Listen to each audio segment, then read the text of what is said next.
juga hopeless, terus ngerasa kenapa hidup ini gak adil gitu kan. Aku selalu merenung setiap kali aku di terminal itu, merenung gitu, seperti itu ya teman-teman. Jadi dia mendekati aku, terus berusaha kayak pendekatan secara emosional, habis itu berusaha mengorek-ngorek aib aku ya teman-teman. Viral kasusnya karena selalu muncul pertanyaan, kok bisa orang yang punya disabilitas, tunagrahita, nggak punya lengan, nggak punya tangan, kok bisa melakukan kekerasan seksual. Jadi sudah pernah saya bahas juga melalui video yang lain, bahwa selama orang itu punya kapasitas inteligensi, punya pikiran, punya proses berpikir, bisa menerapkan siasat, bisa menerapkan strategi. Nah ini contoh strateginya yang dia terapkan kepada salah satu korbannya. Halo, assalamualaikum, terima kasih sudah klik video ini ya. Kali ini masih kita akan reaction video terbaru dari Agus B, kita sebut aja Agus B ya, yang disoraki emak-emak saat lakukan rekonstruksi ulang di lokasi. Saya melakukan rekonstruksi ulang lokasi, Agus Buntung mendapat sorakan dari para emak-emak dan para wanita muda. Para emak-emak ini takut kalau nantinya orang seperti Agus merusak anak-anak dan cucu wanitanya. Namun tanggapan Agus Buntung saat disoraki hanya melirik dengan tajam, tak berani mengeluarkan lidahnya.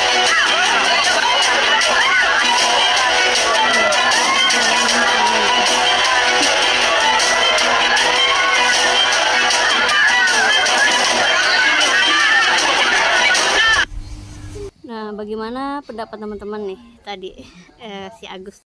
Nih ya, si mbaknya ini yang pernah mengalami hal yang sama, bertemu dengan orang seperti Agus yang sangat manipulatif. Yuk kita simak penjelasannya. Teman-teman, di sini siapa nih yang ngikutin case-nya si Agus, dimana banyak banget yang gak percaya kalau misalkan si Agus ini meruda paksa orang lain sedangkan dia itu buntung ya. Di sini aku punya case yang sama, di orang yang buntung juga, tetapi aku tidak sampai ruda paksa ya teman-teman. Jadi ceritanya jarak dari rumah ke tempat sekolah dulu sekitar 2017 ya, aku sekolah SMA, itu sekitar 1,5 jam, paling cepat itu setengah jam. Aku butuh untuk 2 transportasi, yaitu bus sama angkot. Nah dalam sesi menunggu ini aku didatengin lah sama orang ini ya, dia itu cacat ya, maaf, dia itu buntung. Nah kebetulan muka aku itu sedikit tertekan, terus juga hopeless, terus ngerasa kenapa hidup ini gak adil gitu kan. Aku selalu merenung setiap kali aku di terminal itu, merenung gitu, seperti itu ya teman-teman. Jadi dia mendekati aku, terus berusaha kayak pendekatan secara emosional, habis itu berusaha mengorek-ngorek aib aku ya teman-teman.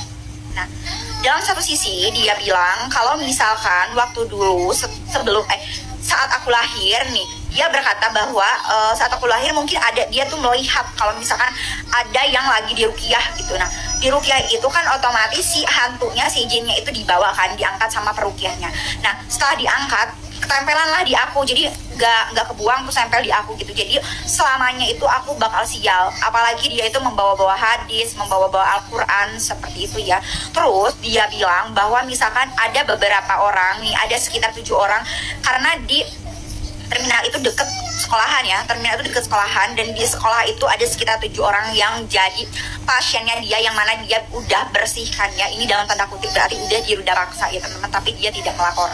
Nah seperti itu. Dan kemudian di satu sisi saya berpikir untuk mencari bukti, dan di sisi lain memang aku terpengaruh, dan saya terpengaruh pada kata-kata dia.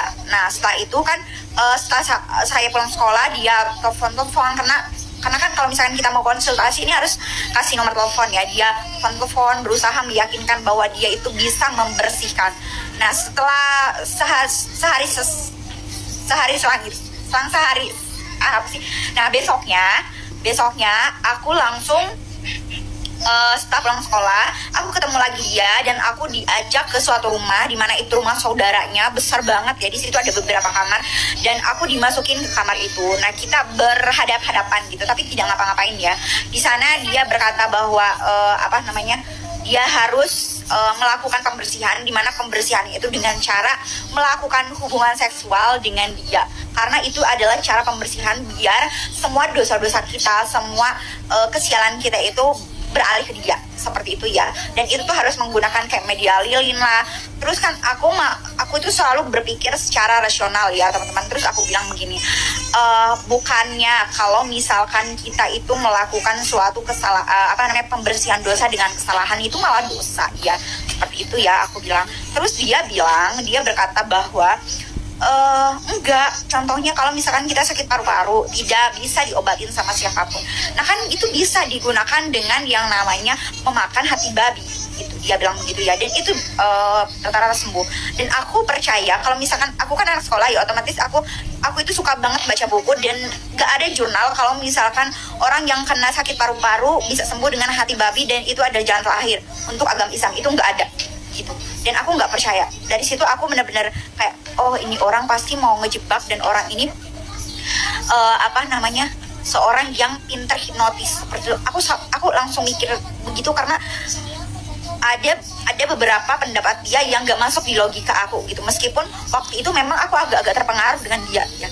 Nah habis itu kan dia butuh untuk lilin tuh ya teman-teman ya. Habis itu aku bilang, oh iya kalau gitu aku ya yang beli lilinnya. Dan itu aku udah gemeteran banget, udah hopeless banget.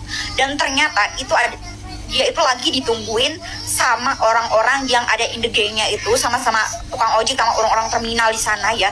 Dan kemungkinan besar menurut aku ya, pemikiran aku, bahwa mungkin orang yang pernah masuk sana bakal digilir sama yang namanya preman-preman itu. Aku nggak tahu ya kelanjutannya, mungkin ini seujuannya aku. Nah habis itu aku langsung pergi, untung pada saat itu si angkotnya datang. Habis itu aku langsung pulang, dan setelah itu aku telepon kakak aku bilang kalau kakak ipar aku ya, terus aku bilang ke kakak ipar aku kalau misalkan aku ada kayak seperti ini bla bla bla bla bla bla gitu. Nah setelah itu aku bilang aku mau laporin dia atas percobaan untuk ruda paksa seperti itu ya. Tetapi dia bilang tidak bisa karena dia itu keluarganya orang berpengaruh di sana dan kebal hukum. Soalnya dia juga udah pernah kejadian dan itu dia nggak sampai di penjara. Seperti itu dia. Dan kalaupun misalkan hukum sosialnya, ya pasti bakal yang malu itu si wanitanya, karena satu kan diruda paksa, kenapa mau aja diruda paksa sama preman gitu ya, terus juga dia cacat. Nah siapa yang paling lebih malu itu adalah kenanya psikologis wanitanya, seperti itu ya.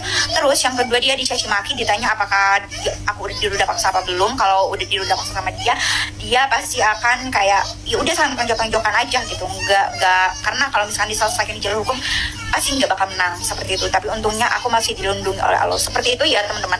Dia mau buntung mau enggak, seseorang yang punya kecerdasan emosional yang tinggi dan dia menggunakan hal negatif itu pasti akan sangat mungkin untuk dilakukan. Apalagi berhadapan dengan orang yang hopeless, yang punya tekanan, yang merasa dia tidak diinginkan, yang merasa dia sosial, itu sangat mudah banget dipengaruhi.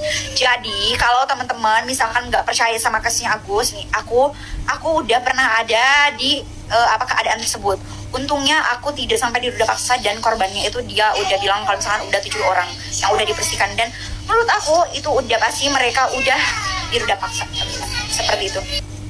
Ya itu ya pengalaman dari adik tadi ya, menceritakan bahwa itu bisa saja terjadi karena dia pun pernah hampir mengalami hal yang sama, tapi untungnya dia cepat sadar. Baru kalian lihat adalah pembicaraan dari korban kekerasan seksual dengan pelaku kekerasan seksual yang mengalami disabilitas, yang inisialnya namanya Iwas. Nah, ini tuh viral kasusnya karena selalu muncul pertanyaan, kok bisa orang yang punya disabilitas, tunagrahita, nggak punya lengan, nggak punya tangan, kok bisa melakukan kekerasan seksual? Tadi sudah pernah saya bahas juga melalui video yang lain, bahwa selama orang itu punya kapasitas inteligensi, punya pikiran, punya proses berpikir, bisa menerapkan siasat, bisa menerapkan strategi. Nah ini contoh strateginya yang dia terapkan kepada salah satu korbannya, dengan memberikan penghiburan, memberikan curhat, rasa nyaman, rasa aman, jangan khawatir, saya nggak akan ngapa-ngapain. Ketika kita berdua di kamar pun kita nggak bisa ngapa-ngapain karena saya juga mandi masih dibantu ibu. Kata-kata seperti itu kan membuat orang lain itu jadi yakin gitu bahwa oh iya ini orang ini aman gitu. Tapi ternyata nggak seaman itu. Ya, bukan berarti saya mendiskreditkan atau menjelek-jelekan orang-orang disabilitas, bukan. Orang yang disabilitas juga banyak yang berprestasi. Banyak yang pemikirannya itu maju, inovatif. Selalu berusaha untuk improve diri. nggak semuanya punya pemikiran atau perilaku yang seperti ini gitu loh. Sehingga saya tidak mau bahwa satu kasus ini menjelekkan orang-orang yang disabilitas lainnya. Ya, saya hanya ingin memberikan wawasan kepada masyarakat, memberitahu bahwa ini loh, orang yang disabilitas juga bisa melakukan hal yang tidak terpuji, seperti halnya orang dengan non-disabilitas, orang biasa. Dan kita patut waspada, kita harus menjaga diri. Tapi bukan berarti kita harus takut dengan orang-orang seperti ini. Yang penting kita bisa menjaga diri kita dari orang-orang yang seperti itu. Oke? Dan tidak lagi muncul pertanyaan, kok bisa penyandang disabilitas melakukan tindakan kriminal atau kekerasan seksual? Jawabannya adalah bisa. Dengan siasat, dengan omongan, dengan rayuan, dengan strategi, dan dengan cara berpikir. Ya, selama orang itu punya kemampuan berpikir, apapun bisa mereka lakukan, yang baik maupun yang kurang baik. Oke? Semoga dari video ini bisa membantu memberikan wawasan dan insight bagi kalian semua, dan salam sehat jiwa bagi kita semua. Jadi itu ya yang disampaikan oleh seorang dokter psikologi. Semoga ini bisa memberi kita banyak wawasan, maksudnya pembelajaran bahwa memang ada seperti ini dan ini sangat berbahaya. Jadi kita bisa mawas diri dari sekarang. Oke teman-teman, terima kasih sudah menyimak. Sampai jumpa di lesson berikutnya.